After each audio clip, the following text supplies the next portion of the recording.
I felt a cold chill run down my spine as I heard soft humming from outside of the bedroom. My wife was sleeping as I crept out of bed and slowly opened the bedroom door. I saw a beautiful woman walking with her heels upwards as though she was wearing high heels. She wore a bright cherry blossom-styled kimono which went to her knees. Her hair was bright ginger and long but surprisingly well kept. The song she was humming sounded familiar but I couldn't remember where I heard it before. It was a haunting melody that chilled me when I heard it and now looking back still sends chills up my spine. I decided to go back to sleep believing I was dreaming when I heard my son's voice from his bedroom.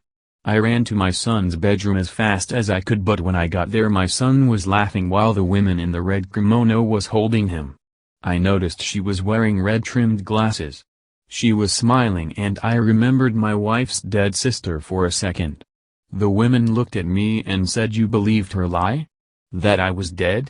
Her voice sounded like an older version of my wife's dead sister. The woman spoke again. "You think I'm dead, don't you? That a wild beast killed me? Guess what? That isn't true." Her eyes brimmed with tears as she spoke. I tried to go back. I tried to go home. But when I tried I was scared away by her. I was told I was not wanted anymore. You have no idea what it's like to lose everything in one day. What I've been through alone and afraid. She then gazed at my son and muzzled him with her cheek. Smiling warmly she spoke softly, "Least I won't be alone anymore." She then ran past me with my son still clutched in her arms. I raced after her but found she was faster than me. She exited the house through the door and ran into the woods. The same woods my wife's sister lost her life in about 5 to 10 years ago.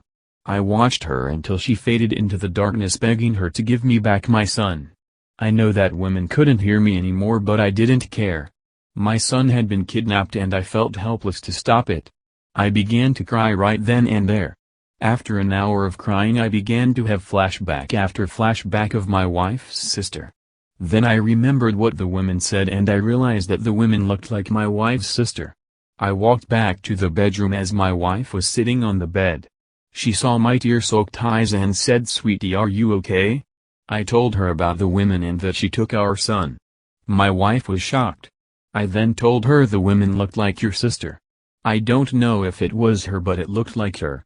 My wife grew more nervous but her nervousness faded as she just said, "Let's go back to sleep. We'll call the cops in the morning. If this woman really is my sister then I will be overjoyed." I closed my eyes and drifted into sleep. I dreamed of a house deep in the woods. It had all the necessities of modern life but all the feeling of home. I saw the women in a working outfit making what appeared to be a cradle while my son sat playing with a wooden toy train. I then saw a poster on the wall. It was a Legend of Zelda poster. I then saw that she was done making the cradle and placed my son in it. She then sang him a lullaby to calm him. After my son went to sleep she went to her own bed and drifted off to sleep. I realized this woman is my wife's sister. But how did she survive getting attacked by a beast?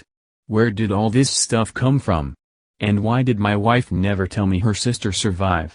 I decided to tell this story to you so that I could receive answers someday.